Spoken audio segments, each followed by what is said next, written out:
everybody. Welcome to this week's episode of the Street Smart Millionaire. I just come back from my semi-annual event called the Summit. We had about 350 members. We had about 140 guests. 115 signed up to pay me 40 grand a year to coach them. Now, I can't take all 115, but I'll interview them all. I'll take the best and the brightest. Somebody I interviewed a long time ago was this young man that we're going to interview today, Holden Thomas. How long have we been together? I think it's going on 10 years. So it's been 10 years. And when you came to me, you had just opened a mortgage company, correct? Yes. And I had told you to close it down. Why? Because you said you can't make any money running a mortgage company. You make money doing loans, correct? That's right. Yep. You've been in mortgage sales now for 10 years, right? Yeah, a little. Right around that. So were you doing loans before you met me? No, I wasn't. So you got right. What made you think you could get right in and open a mortgage company? What made you think that? I had some people who had kind of encouraged me towards that. And I think I didn't know what I didn't know. And so I think that's why you were so helpful when I came in, was that, you were able to really redirect me in the right ways. I think I'd probably, I was confused, as you say, and thankfully you were able to really help set me straight. I think that your entrepreneurial mindset and your commitment to doing well, no matter what you did, you would have done well. Where did that come from? That entrepreneurial and that get it done no matter what mindset? Where did you get that? Yeah, I think probably my parents. I saw my dad. He had a business, and the economy would shift and change, and so I saw him, be willing to make adjustments, to knuckle down, to make things happen. I really saw that proactive mindset. And I think a lot of that kind of rubbed off on me, probably. So you were going to open a mortgage company, and I talked you out of it. I said, let's go be an expert, and then we'll have a mortgage company later, correct? Yes. Now, before you got rolling with me, what did you hope to make? I think, I'm trying to think. I think I was making maybe $150,000. What were you hoping to make when you owned a business? What were you hoping to do? I was hoping to probably make $1 million. So you had a dream of making $1 million. I had a dream of making $1 million. Yes. Now, I never had that dream. I always had a dream of making 100. Then I wanted to make 250. Then I wanted to make 500. When I made about 600 or 700,000, I had a dream of making $1 million. I've never had a dream of making more than $1 million. That's crazy. And it's funny. I made $1 million from 1995 to 2010. And then I started making 2, 3, 5, 10. Yeah. And I've gotten as high as 15. I'm hovering around 10 million right now. Why do you think that it takes so long for people to get really big? I just think there are so many things that you have to learn. And I think we're just naturally not good at learning. I think we're not great at surrendering to a process. I think a lot of people want to figure it out on their own. And I think that was a lot of the problems that I had up front was I was making all the mistakes. I was bumping my head. I wasn't listening. I wasn't surrendered. Well, you've been my student now for 10 years, and you went back into loan rep. And last year you had a spectacular year. How many millions did you close in mortgages? So I closed 105 million in volume. So 105 million in volume, which was how many families you served? It was right at 200. So you serve 200 families. So you basically do about 16 deals a month. Now, you're a better businessman than most people. Why do I say that? I don't know. Why do you say that? Well, most mortgage men make 100 basis points, correct? Yes. So that would have made $1,005,000. And you literally made double that. You made $2 million last year. That's right. $2 million. So you're a businessman. Why? I think I'm naturally, but I think the average mortgage man makes per deal. But I think that, you mentored me years ago on running a P&L, how to run a branch. And I really took that to heart, and I listened closely and tried to really implement and execute. And I think a lot of that mentorship has helped me to really be able to yield a lot more than a normal loan officer, because, I think you really helped mentor me in how to run it like a business. Now, I find a lot of people that spend 10 to 15 years getting really good at something, then they have what I call mentality. What is wreck-it mentality? I'm guessing they get lazy. They start to take things for granted. Well, you They haven't get got away. You don't take it for granted. What's another wreck-it mentality? Getting away from the fundamentals, getting away from meeting face to face with the clients. Doing something different than you're doing well. When I look at business, Holden, I look at 4 or 5 things. We look at the ability to sell. You agree? Yeah, We look at the ability to convert leads. You agree? I agree. You're good at both those things, right? Yes, Now, we look at P&L, which you're better than most mortgage man. You agree? You're a master at P&L. yes, The average loan rate makes 1.25. You make about 185 net basic points between profit and commission, correct? correct. So you double the revenue that most loan reps make. What do you think is the most important thing? We talked about it last week at the beginning. What's the most important thing to a successful business? First, I think it starts with revenue. Okay. I mean, there's a special kind of revenue. So let me help you. How important is knowing your perfect client? I think it's critical. I think it's the most important thing to know who your perfect client is. So tell me who your perfect referral partner is. I think my perfect referral partner is someone who has enough business to send. So it would be someone who's closed at least 10 buy sides in the last 12 months. So how many deals a year do you want from the perfect realtor? 2, 3, 5, 10, 15, 20? At least 4. Okay. So you want minimum 4 4 clients from a realtor, and your best realtor sends you how many deals a year? Probably close 20. So your best realtor sends you 20 deals a year. To be a good realtor, they got to send you 4. So between 4 and 20 realtors, how many perfect realtors do you have? I have 16 perfect realtors. Now, I will tell you the thing that I like about you best. You have 16 realtors, you average 40 leads, and you get 20 deals, correct? That's correct. What is the industry trying to do? Well, let's take, for example, your brother. What is his business? It's more like probably 80 leads. So it's 60 realtors, 100 leads. What is his model? Yes, 100 realtors, 60 leads. No, 60 realtors. Sorry, 60 realtors, 100 leads. Yeah. Now, you both do about the same volume to make the same money, correct? Correct. Tell me why you're smarter. Because if you have a smaller group that's high quality, you can stay in deeper relationship with them. You're not getting spread so thin where you can't do a quality job of serving people well. Cool. A lot of people ask me why I don't have 1,000 clients. Why don't I have 1,000 clients? I can't get them, or I can't take care of them. You can't take care of them. Can I get 1,000 clients knowing me? Absolutely. Watching me do events. Could I have 1,000 clients like that? Absolutely. I won't. Why? Because you've capped the amount. 350. So I have 350 clients. Right now I have 345. I got 115 to want to join me. I'll fire some will quit, I'll replace some, and I'll cap at 350. There's a number in every restaurant where it's a great restaurant. Would you agree with that? I agree with that. What's your number of great experience? Probably 25 is where I would cap. Cool. That'd be the most you could ever do. Make it a fun. Make it listen, I want a Holden Thomas experience or a cross-country experience where I want them to have. Holden Thomas experience. Cool. At cross-country. That's the company Yeah. Work at. So I think that 20 to 25 clients is perfect. 40 leads is plenty to get 25 clients. If you can't get 25 out of 40 leads, the truth is you're not talking to them or following up with them, correct? That's right. I agree with that. How much follow-up does walk me through a client comes into your establishment? Yes. Process to follow up.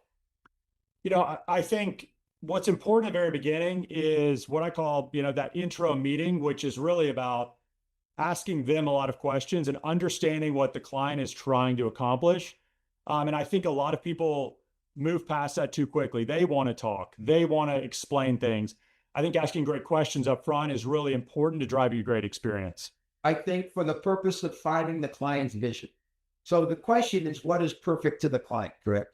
That's correct. That's right. You have a really good business. It's really well established. Recently, we've had a little friction because you've been trying to change your business a little bit. I think you have a close to perfect business that needs to get better. Am I wrong? No, I think you're right. You think I'm right or you know I'm right? I I know you're right. That's why people have a coach to keep them aligned. You agree? Now, I do agree. making $2 million, how much of that do you save every year? I'm going to save between 30 and 40% of So that you're every gonna year. save $500,000 to $600,000 a year, correct? That's right. Yes. You're how old? I'm 46. So if we escalate money 20 years out and you save, got it? If you Yes. save 600 grand a year for the next 20 years, how much will that be? About 58 million. It'll be 12 million saved. What will it be? 12 million saved. And with compounding at 6%, it will double twice, right? That's right. So 12 million will turn into 24. 24 will turn into 48 million. Well, how many people have 50 million in the world? Not a lot. I don't know. I mean, I've got to think. 50,000 people have 50 million. How many 50, you said 50,000? have Wow. 50 million? 20,000 have 100 million. 12,000 have 150 million. The numbers get pretty what? Pretty small. Pretty neat. Now, my ex-partner Rita retired with 4 million. She draws out 25 grand a month to live on, lives a luxurious lifestyle, and her current bank balance is 4.5 million because I manage it. So why has her bank balance grown up when she draws out so much money? Because I think of compounding. Of compounding and how you invest the money. You got to be in the right things, a combination of the S&P and some really good stocks. Do you agree? So I completely. you're getting pretty wealthy. How much is your cash net worth up to? Cash net worth right now is right at 5 million. So you're 5 million cash net worth. So right now you would get between 250 and 500,000 a year, depending on how it's invested in passive cash flow income. Correct? So That's correct. Are you set for life? Do you think you are or not? Yeah, I mean, yes, in certain ways, No, yes. listen, the number is either 3, 5, or 10. What's the number to be set for life? Yes. So, I mean, when I talked with you, really the vision was to get to 5 million cash net worth. Once I get to 5 million, then it becomes about helping other people get to 5 million. You agree? And I agree with that. 10. So just so Yes. you're starting to coach for me. What are the 2 most honorable jobs in the world? I think, I don't know. What are they? Preacher and teacher. Yeah. Guess what you get to be in my program? I get to be a teacher. No, you get to be both. Oh, yeah. You get to preach the good word and you get to teach the good word. Do you agree with that? I agree. Preaching the good word is what? I think it's helping people understand systems, the way of process. The good word is Jesus is Lord. Oh, yeah. Word. Absolutely. So preaching the good word is Jesus the Lord. Teaching the good word is how to capitalize on capitalism. You agree with that? Okay. That makes sense. You agree with that? I completely agree with that. Cool. So what are you learning by being a coach for me? What are you learning? I think I'm learning about how to serve people at a high level and what it really, I think I understood that word, but I think I'm understanding that at a higher level of what it really means to serve people well. Cool. What are 2 really bad words in business? I don't know. Expansion and leverage. What are bad words? Expansion and leverage. Why is expansion such a bad word? Because I think a lot of times people are sacrificing quality to get bigger. Yes. They're getting Yes. So expansion is a bad word and growth is a good word. What does growth mean to you in a business? I think growth means getting better. It means, doing what I'm doing at a higher level. Taking better care of your clients, taking better care of your team. Now, how important is the importance of a good team? It's integral. It's so important. Well, I'll give you an example. Demin runs my podcasts and my videos, and he got his time messed up. So I called up. He's running down here full speed, hooking up the camera, hooking up the lights to make sure he does his job well. That's a good teammate. You agree? I completely agree. It's not that they don't have mistakes and flaws, it's that they fix them fast. Do you agree? Yes. Cool. How many people are on your team? I've got 3 people that work on loans, and then I've got 1 admin. Cool. So you have 4 people that take care of you. That needs to be 5 or 6. What does it need to be? 5 or 6. When you make more money than scale, what's the first rule in the business? When you make more money, invest in more people's scale. Infrastructure. What is it called? Infrastructure. Software, hardware, employees, and space. What is infrastructure? Software, hardware, employees in space. You agree? Yeah, So right I do now, agree. you need to invest in your infrastructure and hire 2 more people. Do we care Okay. what they do? You said, do I care what they do? Yes, I don't care what they do. I care that whatever they do it well. What do I care? You care that whatever they do it well. So whenever I make a lot of money, I grow my infrastructure. I get more software, I get more hardware, I get better space, I get more employees, I give my employees more money and more responsibility. Does that make sense? How do you determine the amount that you consider making more money? Is it when you've exceeded your dashboard? Is it? Well, we all have a dashboard of growing. A dashboard is the number we set for you to grow 10% a year, correct? Yes. So when I make more than 10%, I invest in my infrastructure. Okay, so if I'm exceeding 10% growth year over year, I need to start spending more, investing in my infrastructure. Do you not agree with that? No, I think that sounds wise. I just never really thought Look at the scale. What else do I look at? Scale. A Scale. good rep makes 1.25. A good branch manager makes 40. So if I'm making more than 1.25 and more than 40, of course I want to invest in my infrastructure. That's good. The scale. The scale is 5 loans per employee. The scale says you need 1 more employee. The Yes. growth metrics means you're growing more than 10%. You need to invest in your infrastructure. Now, Yes. let me ask a question. If you owned a restaurant, what would be the Yeah. secret sauce besides good food to having a better restaurant? The experience, the customer experience. More waitresses and better waitresses. Yeah. More waitresses and better If waitresses. you had more team members and better team members, would you make it a better experience? Yes. Now, I'm a small coaching company, correct? Yes. In the world of like Tony Robbins or big people, I'm relatively small, correct? Correct. We have 350 clients, and how many loan reps are there? How many out of those are loan reps? You know, how many loan reps are there in the nation? Oh, I mean, I don't know now, but I think it was around 120,000. 95,000. 95,000, yeah. How Okay. many realtors are there? 1,000,002. So Wow. out of 1,000,002 in one industry and 95,000 in industry, we have 350 clients in level 3. We got 125 clients in level 2. We have about 1,000 clients overall. Now, in a relatively giant business, how well are we known? I think pretty well. Well, we're the most recognized mortgage Yep. coach and one of the top recognized real estate coaches. So you Yeah. don't have to be big to make an impact, do you? No, but I think that you have some of the best talent in the industry, both industries, and that I think makes you, that really elevates your brand. I think just the level of talent, at least when I was at the summit that we just came back from, I mean, the level Well, of let me ask you a talent. question. Do I find the best talent or grow the best talent? It's a great point. I think you grow the best talent. And what are people trying to do with their teams? I don't know what. Looking to find the best talent instead of what? Yeah. Instead of growing. We work for a guy that's the best recruiter in the country, correct? Absolutely. Yeah. So he brings a lot of the biggest and brightest people in, correct? Yes. Does he grow people? No. No. No. We do what? We grow people. We grow people. Now, when you grow them, what does it create? I think it creates loyalty. Cool. Well, look at yourself. Are you loyal to me? Absolutely. Cool. So I think that you have to pour into your people and then they will give you. Have you referred me a ton of clients? Yes.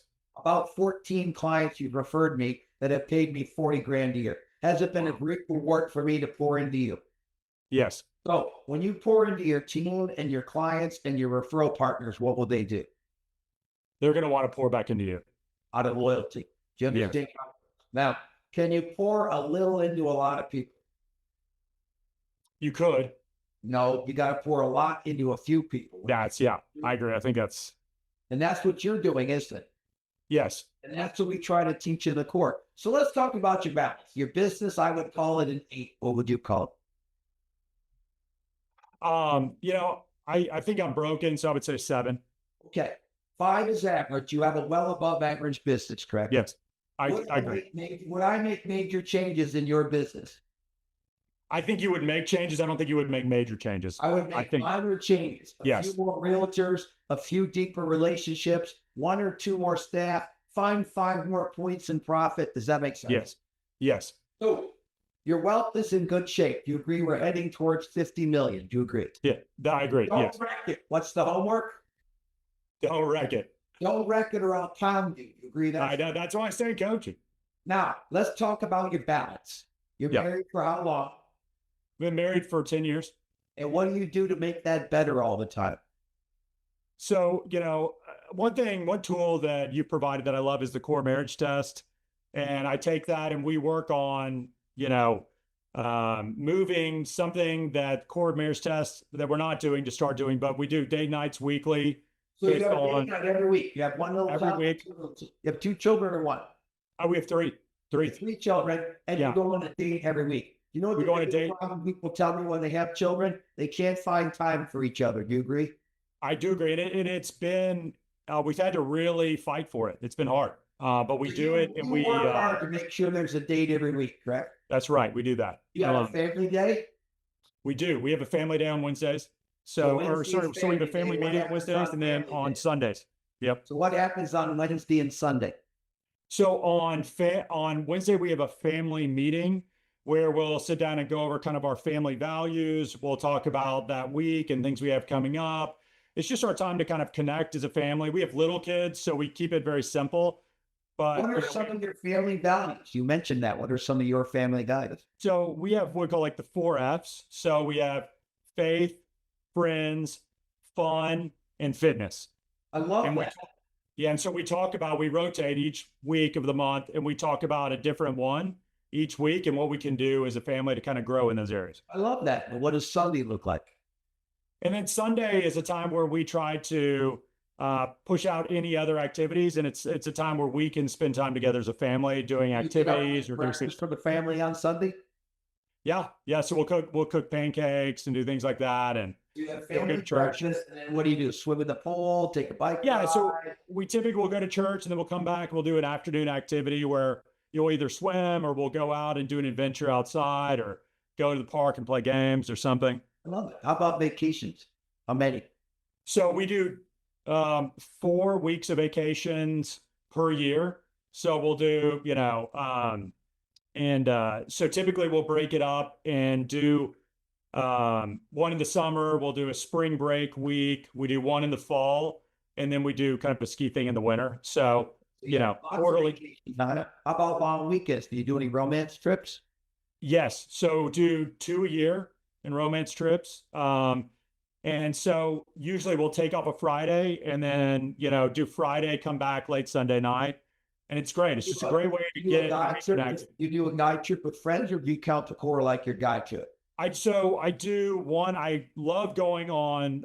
There's a January trip that you host that I go on that I love to do. And then there is, I didn't make it last year, but I plan on going next year. And then we're talking about like going to a car auction with a bunch of guys, going to a car, playing a card, hanging out, eating. Yes. Do we have I a love healthy men's weekend? Is it healthy? Absolutely. Do we go to restaurants? No. Bars? No. We go to casinos or strip clubs or anything like that? No.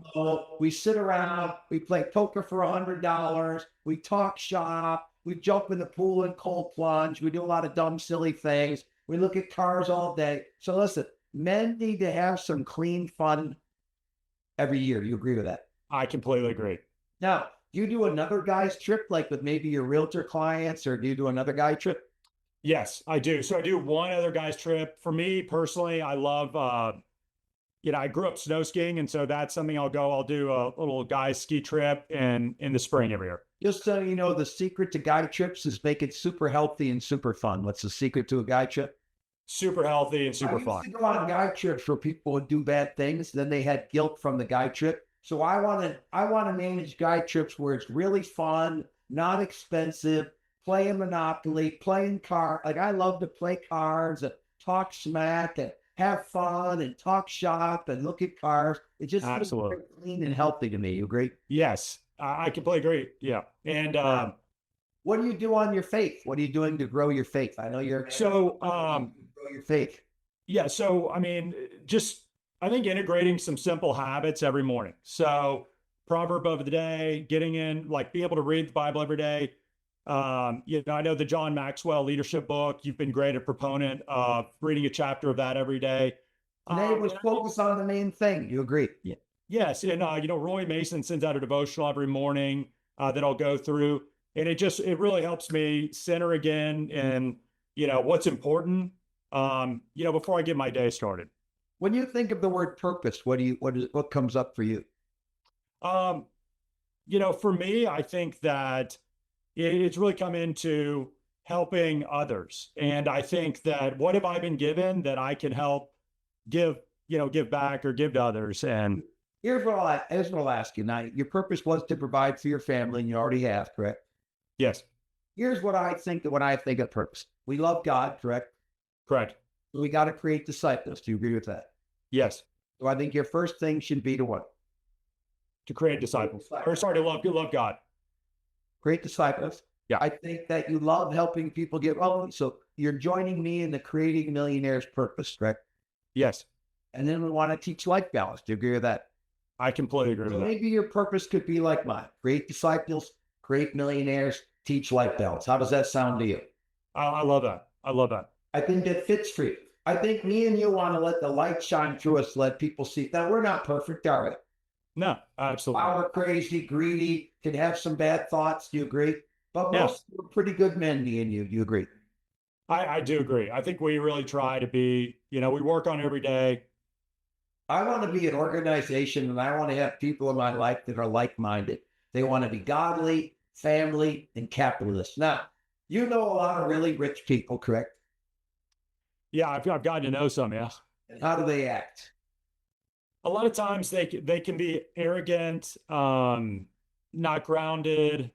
Yeah, I don't know that it always brings out the best in people. Do you want to be a rich man or a wealthy man? What's the difference? I will tell you. A rich man is what you said: arrogant, spendful, egotistical. A wealthy man is grounded and simple. You described the difference, did you not? Yes, Now, the Bible says it's harder for a rich man to get to heaven than to get a camel through the eye of a needle. You ever heard that verse? I have. Yeah. Scares a lot of people about money, doesn't it? Yes. Is it possible to get a camel through the eye of the needle? No. Would you like me to explain that parable? Please. So at the old palaces, there was a door on the side of the palace called the eye of the needle, and it was 4 foot high. How does a camel get through a 4 foot door? By kneeling. On his knees. How does a wealthy man get into heaven? By kneeling. So you have to be surrendered. You said the word. I've never heard that. That's great. Yeah. Do you like that parable? Look at that. I do. Yeah, I've never heard that. That's great. So just so you know, I always struggled making money as a man of God because of that parable that said you can't get into heaven unless that says, how does a rich man get in?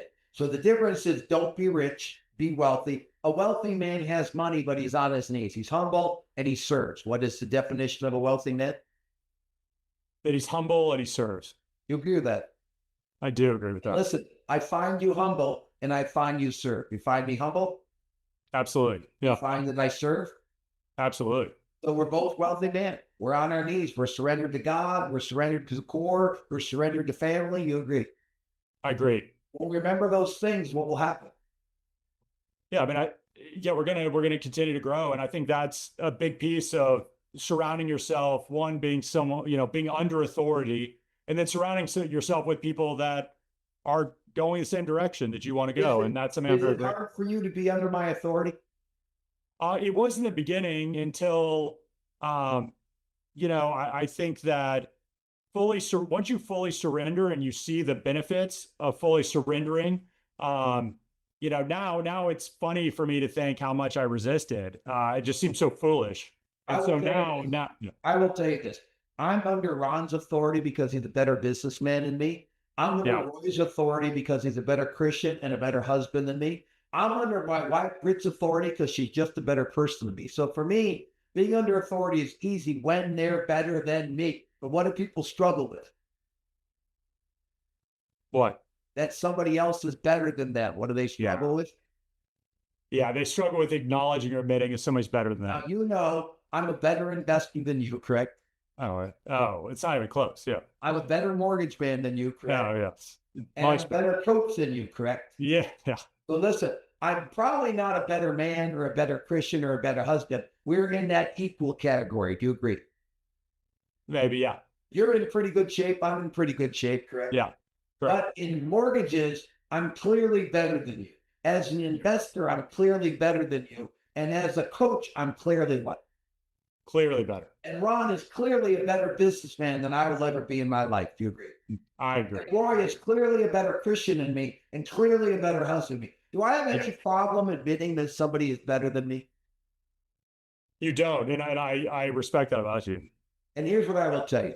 An egotistical man or a prideful man doesn't want to give up credit that somebody is better than them. Now, the secret is find somebody better than you at everything and surrender to their authority. Find somebody better in the gym than you. Find somebody that's a better husband. Find somebody that's a better Christian. Find somebody that's a better son. So I love to seek out people that are better than me. Now, just so you know, I've had 8 mentors in my life.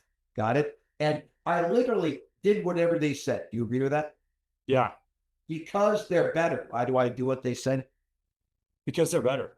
Now, just so you know, I'm honored to be on this journey with you. The last 10 years, I am so proud of you. I think you worked hard to be a good husband. You've had a sick child. How's he doing? He's doing really well. Thank you so much for And asking. what kind of issues does he have? So he was born either with an under functioning or no thyroid, which is the part that basically promotes all growth. All the growth hormone comes from a thyroid. So it was really scary early on of, whether his brain was going to develop correctly, whether his organs would develop correctly. And, so we were very nervous about it. And It was it very put a scary lot of to time hear on our for you. knees. I remember going through that with you. It was very scary. Yes, it was very. Now? What's going on with his life now? He is doing great. He's a joy. He's 2.5 now, and he's been growing. He's kind of meeting all of his milestones and growing. So how did they fix that thyroid problem? So he's been on medication since the beginning, which has really helped. Our prayer is that he does have a thyroid. You can't check, you can't do the X-ray or until he's a certain age. But our prayer is that there is a thyroid and that it kicks in and can get off medication eventually. But as of right now, we're just so grateful that, that he's been growing normally and fully functional and, all that. That's awesome. That's such a blessing. And how old are your children? 8, 6, and 2.5. So 2 are in school. Yep. And then the little baby, are they like you? Are they really smart or how are they? Yes, they are. So our oldest, he's very book smart and I just see a lot of myself in him and it makes me excited to get him into coaching early. So because sometimes scares me to like you. Why? Because you're gonna have to beat him down a lot. You're gonna have to beat him. I'm just telling you, buddy. I will tell you this. You have one of the highest IQs I've ever known, and all my stuff has been difficult for you because it's so simple. Do you agree with that? I agree. And you know what?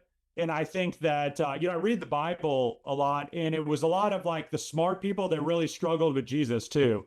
So it's been me really having to humble myself. Let me ask you a question. What is the definition of faith? Trust, like reliance on. Listen, believing in what you don't understand. What is faith? Believing in what you don't understand. Guess what is hard for you? To believe in something I don't understand. You agree? I completely agree. And I'm telling you, as you've grown your faith, you're believing more in things you don't understand. I think you're 100% right. And that's faith. What is grace? Is you get something you don't deserve, or you get Exactly. You get something you don't deserve. So we're all saved by what? By grace. We all live in a life of faith. Do you agree? Yes. Yes. We have to be under authority, but we have to find the right authority. What happens if you have the wrong authority telling you what to do? You get led astray. Now, do we take coaching seriously in the core? Yes. How serious do I and my group take it? Very seriously. Cool. Very. I believe there's a lot of false teachers out there in life and faith and business and body. Do you agree? I do agree. I think people have to seek out the right teacher for them. Do you agree with that? Yes. Why do you think the core is the right place for lenders and realtors? I think because it is a place of people who've been under authority, who are submitted to authority, that are then holding other people accountable, people who are doing it every day. It's not theoretical. It's not, I used to do it 20 years ago. Everybody is doing it and everybody is held accountable. And I think that's such a unique thing. So I know when I'm being coached, my coach is being held accountable by you. And so I think when you do that, you get this great environment of so much authenticity. Everybody is doing what they say at the highest. I went around the room and every coach has been with me at least 10 years. Like you've been with me 10 years and now you're starting a coaching experience. When do most people hire their coaches? As soon as they do well, they hire coaches. Ours take 10 years of being in the program before they get to coach. Your credibility as a coach is what? Off the charts. Do you agree? Yeah. How are you enjoying your first semester as a coach? I love it. I love just the ability of when people give you the opportunity to speak into their lives or to help them, it brings so much, there's a lot of joy you get in helping. And if I have a skill set I can bring to the table and really help them with, it just connects with a deep sense of, purpose, I think, that I have as an individual, of ability to give back. And, so it's been really fun. Now, listen, it also makes me be a lot better. Why? Because you feel the sense of there's so much accountability of I've got to be authentic. I have to be, I I got can't. to be authentic and I don't want to be hypocrite. Well, hopefully That's I'm right. excited. So I'm very proud of you. I love the last 10 years. I'm excited about the next 10 years. Now we've hit 5 million. Now we're going to go change lives and get to 10 million. Do you agree? I love it. Thank you all for watching the Street Smart Millionaire. Do the right thing. God, family, capitalism. Have a great week. Rick Ruby over and out. Thank you, Holden.